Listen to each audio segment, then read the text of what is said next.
On the morning of December 6, 1917, the people of Halifax, Nova Scotia, woke up expecting nothing more than another ordinary winter day. The harbor was already alive with activity. Children made their way to school. Dock workers prepared another busy day. Families gathered around breakfast tables. No one imagined their city was only minutes away from one of the most devastating explosions the world had ever seen. Halifax was one of the busiest ports in the world during the First World War. Every day, ships carrying soldiers, food, and military supplies crossed the Atlantic through its harbor. Among them was a French cargo ship called the SS Mont Blanc. From the outside, it looked completely ordinary. But inside, it carried one of the most dangerous cargoes ever loaded onto a ship. Hidden beneath its deck were thousands of tons of TNT, picric acid, gun cotton, and barrels of highly flammable benzol. If anything ignited that cargo, the results would be unimaginable.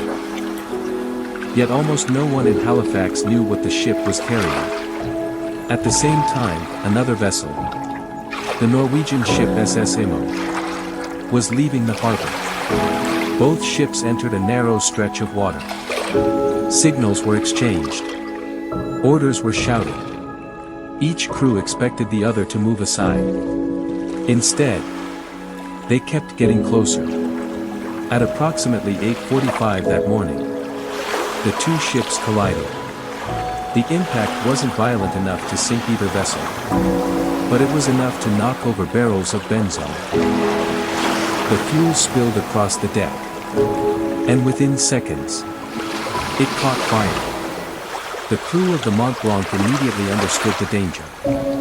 They knew the ship had become a floating bomb. There was nothing they could do to stop the fire. So they abandoned the ship, and desperately tried to warn anyone who would listen. But most people had no idea what was happening. Instead of running away, hundreds gathered along the waterfront. Some climbed onto rooftops. Others watched from their windows. Everyone wanted a better look at the burning ship.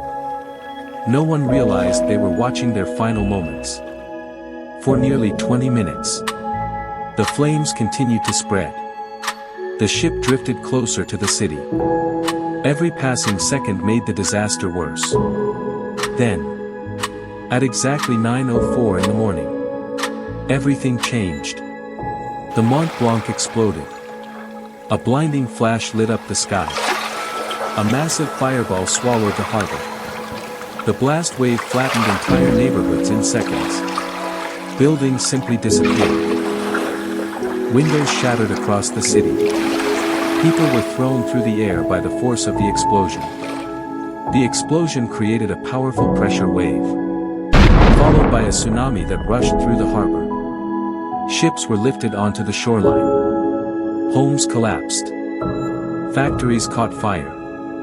Within moments, an entire city had been reduced to ruins. When the smoke finally began to clear, the true scale of the disaster became painfully clear. Nearly 2,000 people had lost their lives. Thousands more were injured. Entire families disappeared. Hospitals overflowed with survivors. Rescuers worked day and night searching for anyone still trapped beneath the rubble. Amid the chaos, one man refused to run. Railway dispatcher Vincent Coleman stayed at his telegraph station, knowing he would almost certainly die. He sent one final warning to stop an approaching passenger train. Moments later, the explosion claimed his life. But his message saved hundreds of others. News of the disaster spread quickly. Rescue teams arrived from across Canada and the United States. Doctors, nurses, volunteers, all rushed to help a city that had been torn apart in less than a minute. More than a century has passed since the Halifax explosion. Yet it remains one of the largest non-nuclear explosions in human history. A tragedy caused not by war, but by a single accident. One collision, one fire, And one unforgettable explosion that changed an entire city forever. And that is the dark hidden history of the Halifax Explosion.